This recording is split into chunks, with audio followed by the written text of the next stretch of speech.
Hi, everyone. Welcome back to another episode of Every Month Med. For this month's episode, we wanted to talk a little bit about booster shots and their prevalence pertaining to the pandemic. We are joined by Dr. Jane Bedell to shed some light on booster shots. Thank you, Dr. Bedell, for joining us. Can you tell us a little bit about yourself? Sure. I'm a physician by training. Worked for about 20 years or so, seeing patients and doing all kinds of kind of regular medical work. And then for about the last 20 years, 17 years, I've worked for the New York City Department of Health. And there, the entire borough of the Bronx was my patient, so to speak. And we worked on ways to help make the Bronx a healthier place, improve the food environment so that it's easy to get healthy food, work with schools to get more physical activity to children, work with store owners, businesses, and then some special projects around the opioid overdose epidemic, and things that particularly are affecting the Bronx and other parts of the nation.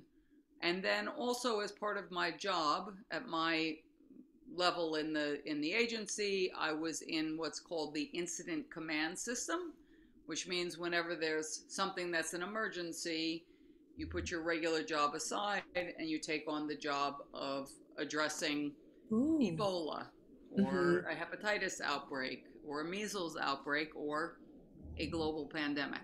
That's Uh, super interesting how they like uh, direct resources and people whenever there's like a big issue. so, health departments all over the country do this where people have their regular jobs where they're doing their day to day work, but they have everybody around them is ready for them to help let them put that aside so that they can take on the roles to address whatever the emergency might be. So I bring to my work a whole lot of different experience as a clinician, seeing patients, as somebody trying to do prevention and improving health in the big systems, and then also being part of New York City's response to many, many emergencies, including the pandemic. I'm retired now, so I'm helping out with the health department, but on a volunteer basis. Right. Nice. So moving on to some COVID and booster shots related questions, we wanted to just get a feeling of like what exactly are booster shots? Yeah, so we're calling them booster shots, but I think in a way how we can conceptualize this vaccine is that we're learning that it takes at least 3 doses to get the maximal effectiveness. Right. So in the beginning, the people who developed the vaccine and then were able to, and we should always thank the early volunteers who volunteered to be part of the early trials. It looked fantastic, actually. 2 doses looked like it did the trick. Hmm. But it became clear, as we're all learning, that we can develop a vaccine, but the virus is out there doing what it does. And part of what it does is to shift and change, Right. and then be able to reproduce more under certain circumstances and come back at us with a variant. And the booster turns out to help uh, do exactly what it says, kind of boost where your immunity is from the first 2 doses into a level that helps against this newer variant. But I want to underscore that really the 2 doses alone do what we want the vaccine to do. The Hmm. 2 doses alone help prevent serious illness and death. The Right. booster helps also prevent serious illness, but it also helps prevent even moderate illness. So Right. even if we didn't have a booster, if people are 2 dose vaccinated, they're in pretty good shape. But Hmm. because of this variant, we've learned that for everybody, but particularly older people, people who are immunocompromised, people in certain conditions, uh, they are definitely going to be helped by the booster. And I think we'll come to see that this is a 3-dose vaccine. Right. And we know that we have other 3-dose vaccines. Mm-hmm. You know, everybody, all children who are immunized on the regular schedule have gotten some 2-dose vaccines and some 3-dose vaccines. Hepatitis B is a 3-dose vaccine. So it's not unusual. Hmm. And because we are learning as we go, this is one of the things that we learned. That third dose, the booster dose, is enormously helpful to prevent serious illness with this newer variant. So, yes, Yeah. it's a booster, but people should really think of it as part of the primary vaccine series. I Yeah. Does that make think, sense? Does oh, that make sorry, sense? Ish, go ahead. I was gonna say, I do have a follow-up question. Do you think as more mutations of the virus occur that we're gonna need more boosters, like per se? Yeah, so that is the big question. The short answer is nobody knows, Right, yeah. to be honest. And as we're all learning, if anybody comes out and makes an absolutely definitive statement about COVID in the far future, we should all be a little skeptical because this Mm-hmm. is a brand new virus, and there's some super smart people working on this, of course. And most of the time, their predictions have been spot on. But they also are typically quite humble to this is how we think it's going to work and how it's going to go. But we're not in control of this virus. This virus, like all viruses, does what viruses do. So let me just talk about that for a minute because you introduced the whole idea of the mutations and the variant. So, viruses, this virus is a respiratory virus. Mhm. If I have it in my lungs um, and I cough or even talk or sing, I'm putting a little bit out into the air. Mm-hmm. And if my friend over here is breathing in that same air, that person breathes in some of the virus, and the virus loves to stick into the nasal passages and down into the lungs. And then it does what viruses do, which is kind of amazing. It harnesses your own cell and it reproduces itself like crazy. Yeah. Right. And then that person talks or sings or coughs, and so it goes. So viruses also have a very simple reproductive cycle, and like everything in life, it mutates randomly. And there are tons of mutations happening all the time, but most of them are meaningless to us as human beings. Mm-hmm. But every so often, there's a mutation that makes that the progeny of that virus, the offspring of that virus, in this case, makes it easier to transmit. Well, then that virus goes along and it's easier to transmit. So it transmits more easily. And now all of a sudden, more people have it and more people have it. And as luck would have it, this recent variant also does not get as many people quite as sick. People still Right. can get sick, people still can die, but when you look at 1,000 people, fewer get very sick and die. So we had some unhappy circumstance randomly, more transmissible, and then some lucky circumstance, a little bit less aggressive in terms of how sick it makes people. So viruses are always doing this as long as they find what I like to say juicy human beings to reproduce in. Because the virus has to have a juicy human being. Right. And that's why if we all got vaccinated, the virus would run out of juicy human beings. And Yeah. then it would have no place to reproduce. And Right. so that's the challenge for public health, how to convince everybody to shut this virus down. And when Right. I say everybody, I mean everybody in the world. Mm-hmm. So it's not only, how we're doing here in the United States, it's how much the United States is supporting other nations so that everybody can get vaccinated, so that there are fewer and fewer and fewer juicy human beings for the virus to reproduce in. And Yeah. then it won't have the chance to mutate as much, and then we won't see as many variants. So the Right. short answer about more vaccine is we don't know. The long answer is it's quite possible, as long as we have so many people who are not vaccinated and are not shutting down where the virus can go.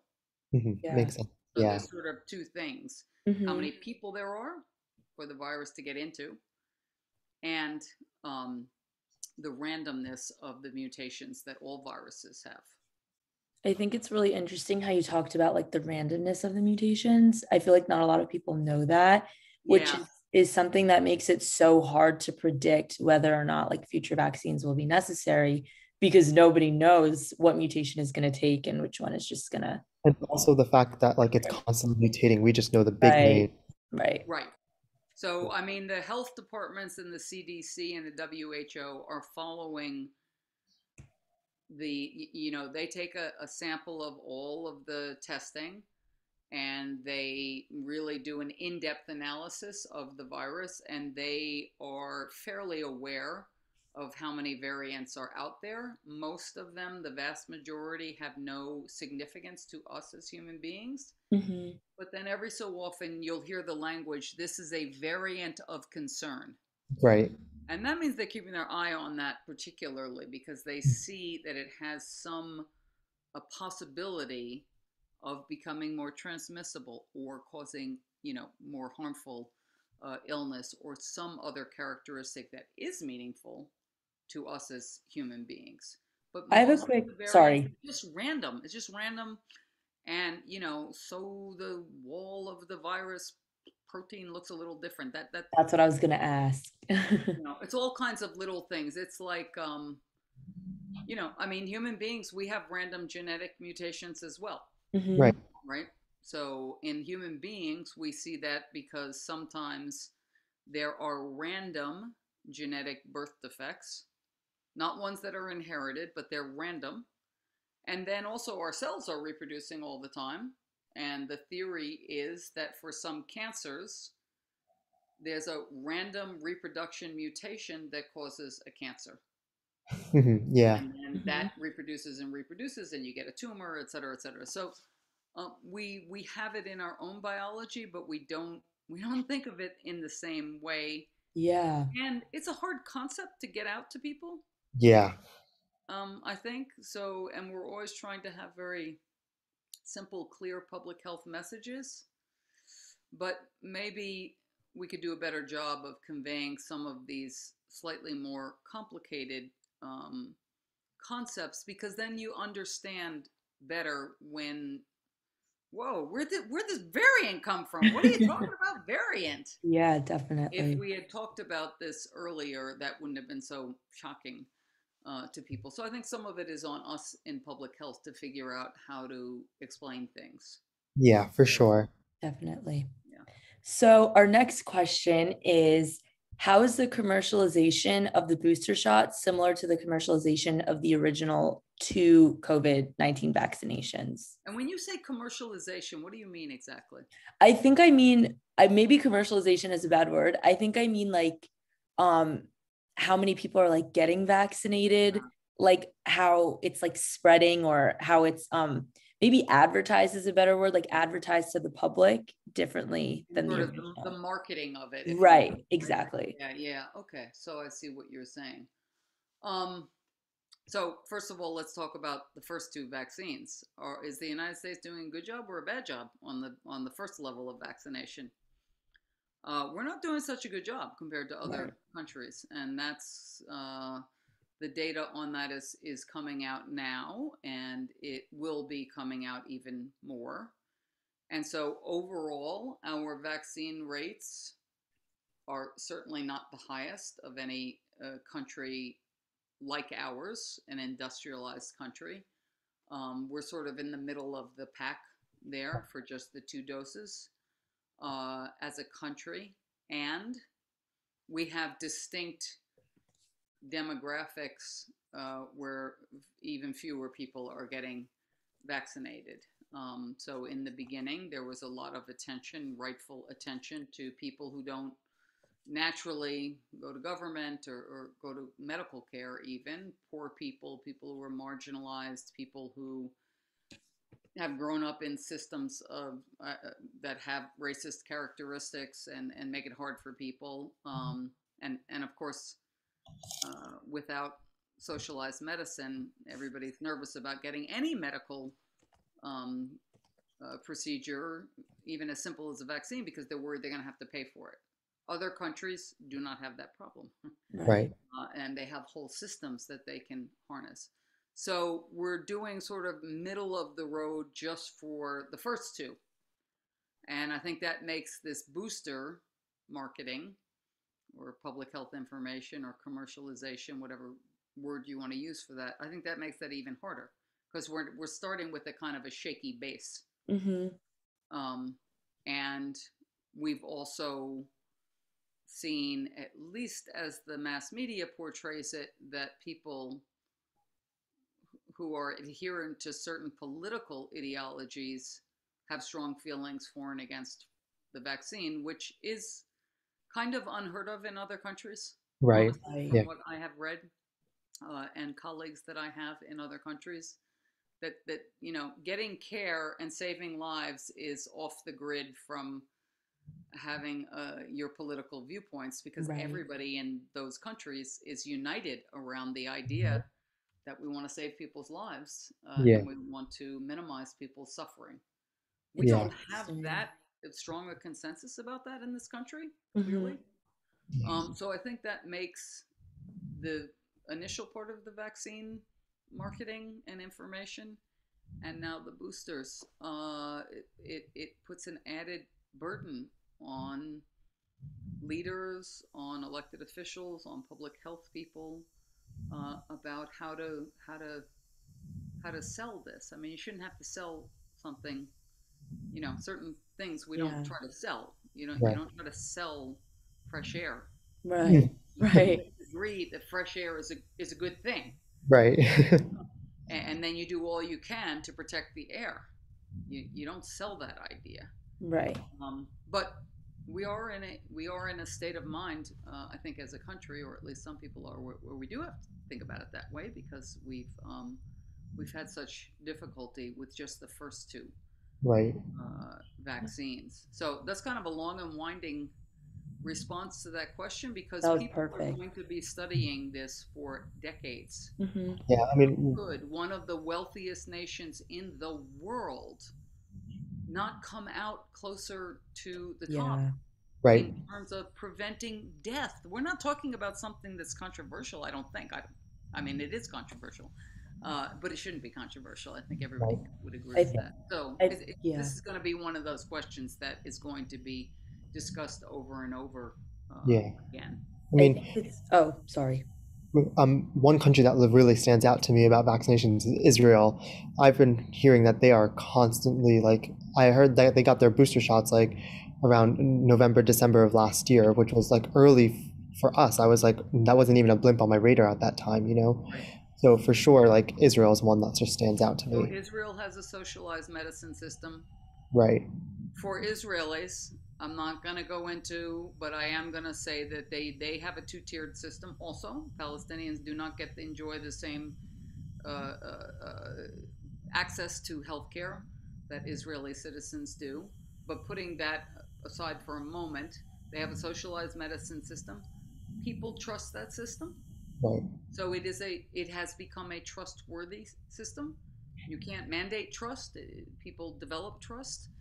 And they've done incredible work to make the vaccine accessible to the Israeli population. Right. I think they haven't done a good job in the occupied territories, which they're responsible for those people's medical, as per the United Nations, they're responsible for those people. So I don't want to leave that out at all. But I hear what you're saying. Yeah. And let's dissect that a little bit as to what are the components that promote that, and how could we learn from that? I think the trust is like a huge thing, especially just going back to what you were saying about like the divide in terms of political ideology. I think because certain aspects or topics are so polarized, or like so we're so divided against it, and it's hard for like one side to trust the other. That may be where like the foundation cracked in the initial like marketing of the two original COVID-19 vaccines. Yeah. Yeah. So, I mean, how is it that you take public health officials and make them into villains? Yeah. That's just a really sad situation for this country. You can disagree. We can disagree with one another, but to villainize people Right. uh, No. whose whole lives have been about promoting public Dedicated. health, Mm-hmm. is slightly breathtaking for this public health person. No, I totally see where you're coming from. Yeah, for sure. There are people in municipalities that where somebody like at my level is being hounded by people in their own communities, and they're just trying to help save lives and reduce suffering. So um, this is something maybe of a wake up call about how I'm not quite sure how we can decide what things we can have consensus about. But to me, health, saving lives, and minimizing suffering should be high up on that list. Educating our children should be high up on that list. Sort of basic human values. So Right. Mm-hmm. we have to think about how we're going to do that going forward. Promote those values. Yeah. Okay. So another question we have is there a discrepancy between like clinical trials and testing for booster shots and the testing for the COVID-19 vaccines? Yeah, that's a good question. And the answer is no. They all have to go through the exact same, very rigorous clinical trials. So, I mean, everything starts with in the laboratory in a test tube, and then to animal studies, not human beings, and then human beings in limited numbers. That's only when the safety has been completely um, nailed down. So we don't do anything with human subjects until we are very, very, very sure that it's safe. And then we have to find out, well, does it work? Safety, great, but we're not going to ask millions of people to get a vaccine that doesn't have any efficacy. Right. Then Mm-hmm. you work on the efficacy. And it's the same process for the boosters as for the original. I mean, one thing is that they learned a lot about how to conduct these trials. So Mhm. I think they were able to do them in a more focused way because Right. of all of the learning before. But the actual process, the FDA process, is very rigorous, and this is a place where the United States has a long and fantastic history where the FDA does not just accept the pharmaceutical company's data.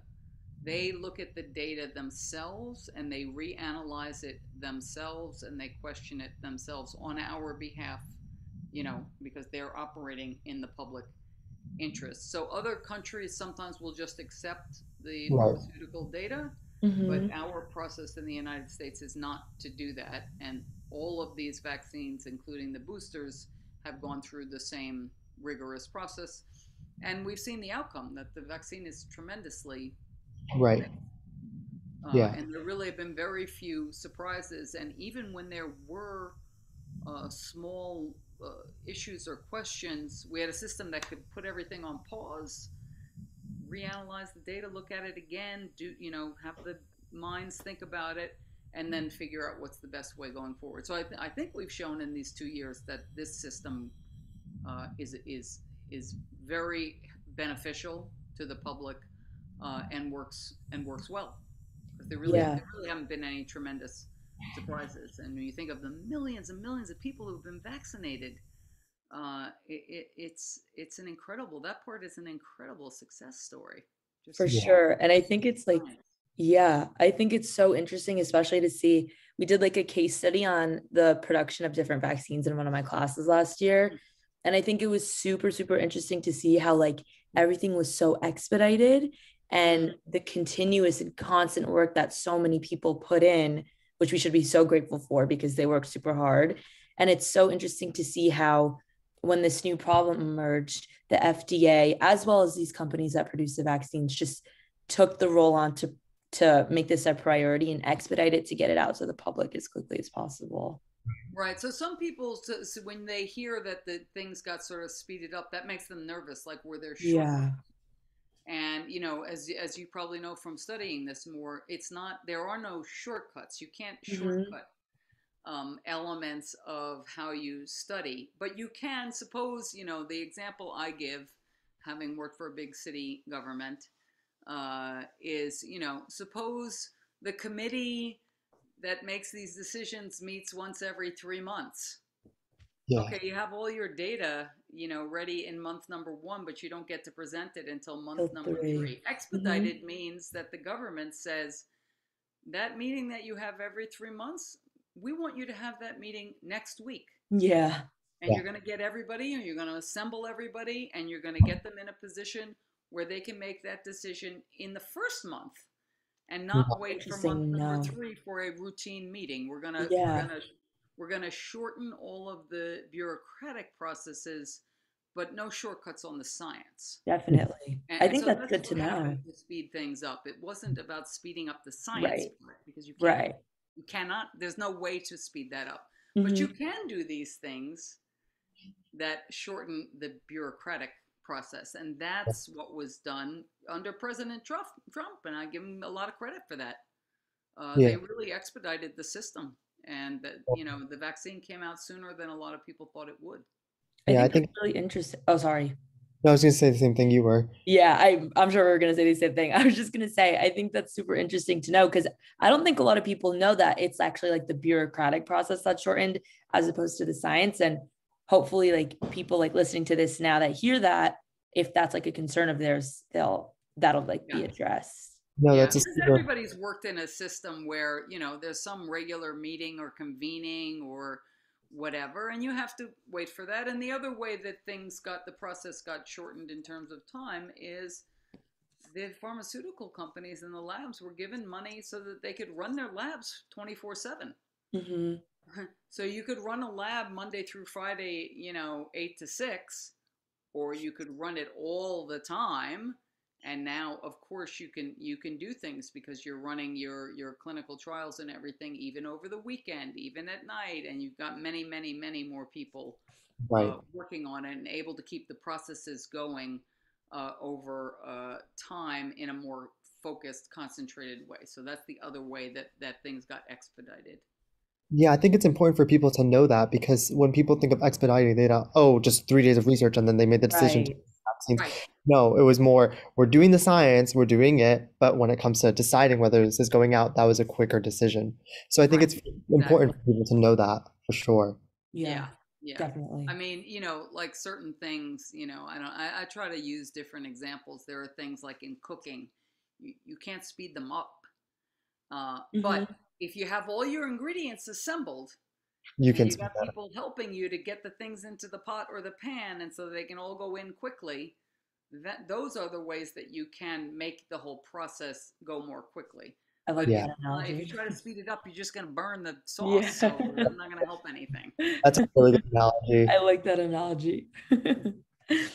So our next question is, what is the distribution of the booster shot like in our area currently? Like the tri-state area, I guess you could. Yeah. Yeah, so in the tri-state area. Hmm. So I've given lots of talks, and I'm in touch with people in the New York City Department of Health, and from what I hear in our colleagues in New Jersey, it's very much the same.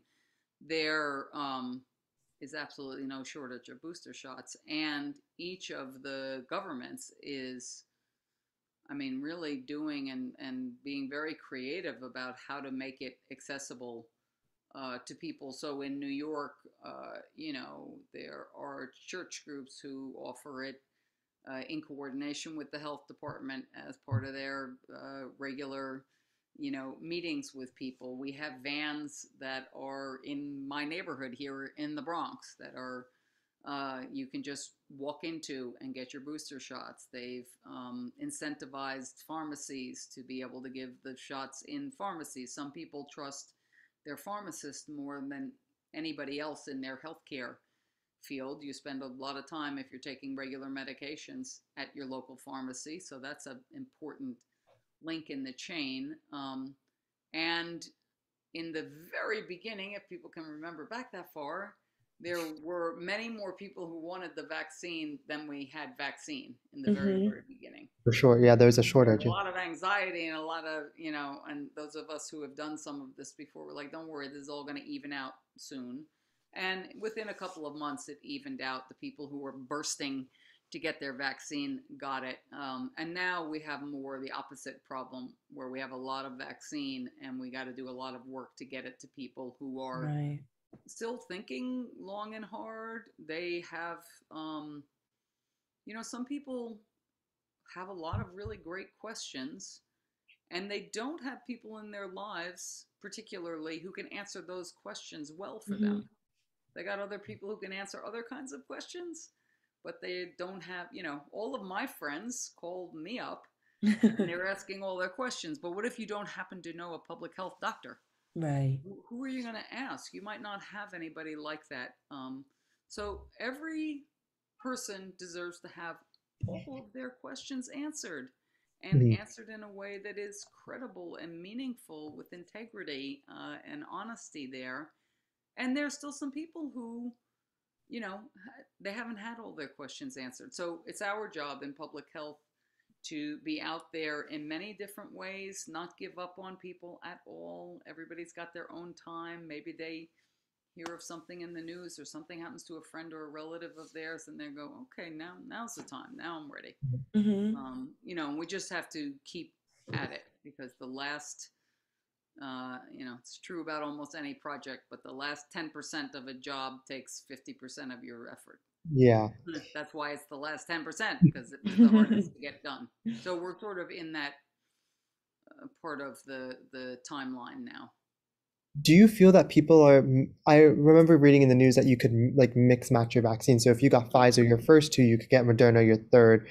I know I was a little skeptical of doing that. I actually just continued with Pfizer, but do you feel people are actually doing that, or are they trying to stick with their first two vaccine companies? Yeah, that's it's very variable. And so first, the science of this is we don't know Hmm. because we haven't had years of experience with these vaccines. People are studying it because there's sort of a natural experiment. Some people have done it one way, and then some people have done it another way, like you have, and then so all of the combinations have happened out there. So we'll be able to follow that Yeah. over time, and we will know there is a theoretical advantage to switching up the vaccines for the booster, in that, in some way of thinking of it, you're going to stimulate different little parts of your own immune system, and Hmm. that'll be like two puzzle pieces together. Yeah. Uh, that's theoretical though, because like I said, it hasn't been studied well enough to make any definitive statement. And what is clear is that any booster shot, either one, is the thing that bumps you up. Right. It'll do the You job. kind of can't go wrong. Hmm. And we're not going to really know the answer to the mix and match question probably for many months because we have to follow people for quite some time in Right. order to see whether there's any particular advantage to mix and match over sticking with the same one. So we don't know the answer, but we're going to know it. And the most important thing for sure is to just get a booster shot. Yeah, for sure. For sure. And lastly, can people go about obtaining the booster shot the same way they did with the original COVID-19 vaccine? Yes, so all of the usual mechanisms are available. I mean, I'm familiar with the New York ones, but I'm sure the same is true in New Jersey. Hmm. It's a website, I'm sure, Yeah. and you go on it, and it has a vaccine finder. Yeah. Um, sometimes the best information, I mean, we're in a neighborhood group, there's a van that is sometimes here and sometimes not. And so if somebody's looking for the vaccine van, they just put out a little email to anybody seen that van around today? I love And that. so sometimes your best information about a particular thing is whatever your own social network is. But the fail-safe mechanism is to use these websites with, I think we have learned some things about how to build these vaccine finder tools Yeah. and how to get people Yeah. information through the internet. The hard thing is that not everybody is able to do that as easily. So you're going, yeah, yeah, yeah, because you're slightly under 30 years old. So this is nothing to you. But the other thing is for people to think about people in their lives, maybe who don't speak English as a first language, Right. people who are older, people who are more isolated, and just go through those your own people in your own world and say, oh, let me check. Did that person get a booster? Because maybe I could help them. So we Yeah. had somebody on our block who was so fantastic, knows a lot of the people on the block, and she thought about the elderly people on our block, and then she offered in the beginning, That's what can awesome. you do? What can I do for you? Can I make That's an appointment for awesome. you? And she made the appointment. Do you need somebody to drive you to the place? I'm gonna get my kid to drive you to the place.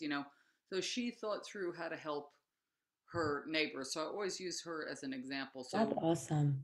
urge people not only to think of, hey, I got this, I'm cool, it's great. No, to Hmm. think just a little bit bigger in your circle and make sure that your older people or people who aren't as computer literate or whatever have whatever they need to be able to access the booster, because there's only so much that government and the pharmaceutical companies and the industry and healthcare people can do. We all also have to help each other. This is an Right. opportunity and a time for that, for sure. Just like in the beginning, people were helping each other out with food or childcare, and so that kind of mutual aid, I think, is part of what is called for here. Yeah, I've noticed that as time has gone on, community has gotten a lot closer together, especially Stronger. in 2020 when nurses were really like going through it and doctors in the hospital, clap outs were helpful, Yeah, any food donations. So I noticed that as a community as a whole, we have all gotten very close together for yeah. sure at For So this that's time. sure. always I the think, silver yeah. lining. We found a little bit more humanity than maybe we Right. knew was there. I Yeah. think people are realizing that this is like a team effort and Yeah, that we all need to come together to do our part to kind of yeah. end the pandemic. So, Yeah. Yeah, no, so I urge people still to this day, please think about who in your circle might not have gotten a booster, or maybe they're a little resistant to the vaccine at all. Okay, who do they need to talk to? How can you mhm. gently, guide them through this process, or maybe it's just a transportation issue, or whatever it is. Let's all help each other out to get through this. Mhm. For sure. I think that's all the questions we have today, Dr. Bell. Thank you so much for Thank you joining so us. We really much. appreciate it. Okay, good interviewers. Also, the way you both ask the questions, mix it up a little bit. That's nice. Thank you Thank so much. We really Future appreciate it. podcasters, don't forget about your public health people when you became famous and have a you. big No, time podcast. no. Your answers All were right, super helpful, and I'm They sure were all of perfect. us really learn a lot from your answers. They were great. excellent. Yeah. Okay. So be well. Thank Thank you. you. Everybody, take care of yourselves. Thank Thanks. you.